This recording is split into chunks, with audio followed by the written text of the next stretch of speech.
you have to be really good with your teamwork, because as an engineer, your focus is just to build the best thing possible.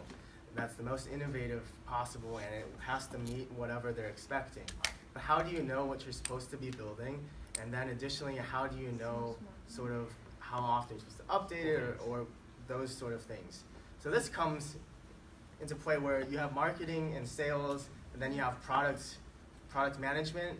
They'll give you those answers. So for instance, when marketing and sales land on a deal, there's going to be some sort of agreement as to what it is that we've sold and how often we'll update this thing, what sort of agreement we have.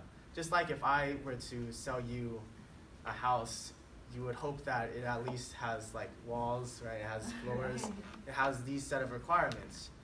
And so assuming that they've done the job and they've told me everything, then I will build something around that, right? And then if the agreement is, let's say I'm supposed to constantly update it for 5 years or something, then I'll have to ship updates for 5 years and make sure that it's always running smoothly. Sometimes this might mean engineers on my team will get pinged at 2 a.m. or 3 a.m. because something's down.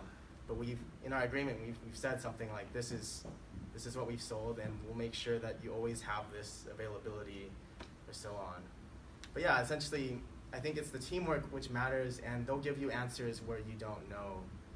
And for instance, engineers won't always talk to customers, but marketing, sales, products, they will talk to the customers, get feedback, and then additionally see if we need to make any changes. Yeah. That's a great point. So buying software is kind of it's like buying a house that has not been built yet. They say hey, we're buying a house. This is how the house looks like, and here's your neighbors that have the same house.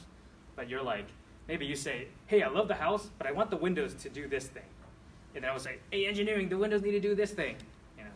And then they would say, okay, is it easy to make the house where the windows do this thing or not? And if it is, then they say, yeah, sure, we can build it in half a year or maybe in 1 year.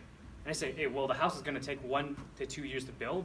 If you buy now, by the time the house is ready, the windows will already do the thing you want.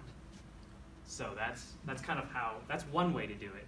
And the other way is through customers. So we have a lot of customers, and maybe some customers keep complaining, hey, I want my house to do this. I want the door to be red, Well, okay, fine. If 3 or 4 customers, they all say the same thing, we want the door to be red, then, I would tell engineering, or sometimes marketing would tell engineering, and then they will build it, if it makes sense.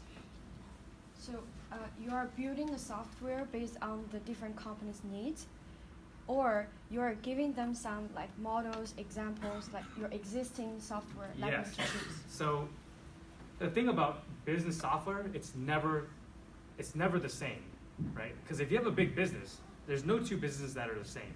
Even if they're direct competitors, one business might run their business like this, one business might be in a different country. So everything is always different, but for the most part, we sell the software, we try to sell it mostly the same. Hey, let's try to make it 95%, we call it out of the box. So everything you want is right out of the box. You don't have to change anything. And then the last 5%, maybe we can have engineering build it, or we can have a different team, or we can bring in another company and say, hey, look, you're a smaller company. You can build this little part really well. We'll just partner with you, and you just build that little piece. So it's really flexible. It's very flexible. Or the customer can do it themselves.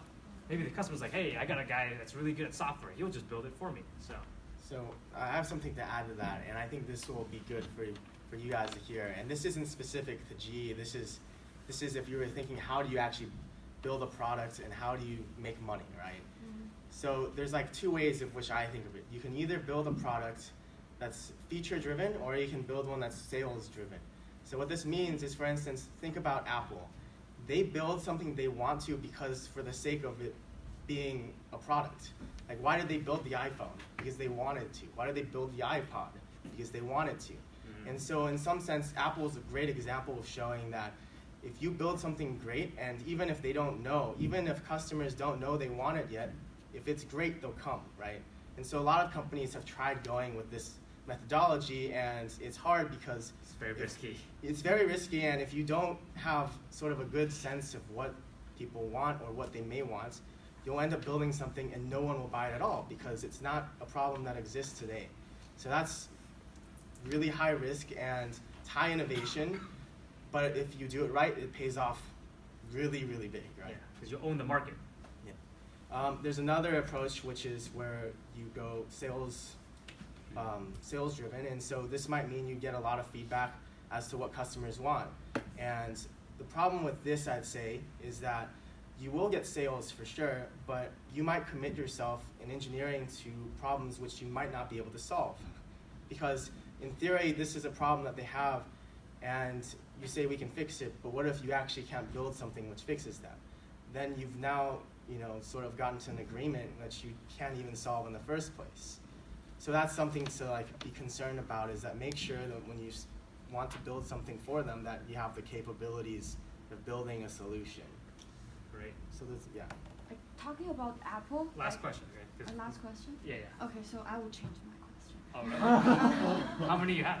So, because you said you're working with a lot of big companies. Yeah. Are you going to consider what kind of business they are doing? For example, maybe they're doing something bad for human or. Yeah. So that's a good point. So since GE is a global company, there are certain countries that we can't do business with because there's terrorists there.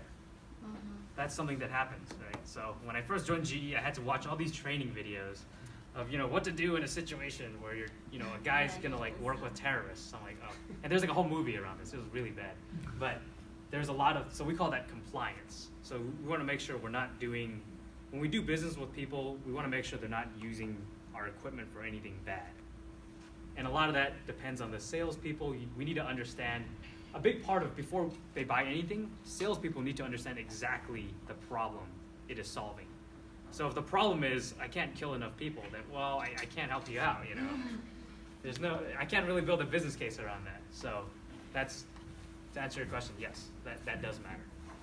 Yeah. Okay, that wasn't really product driven, but that's okay. Cool. Sam?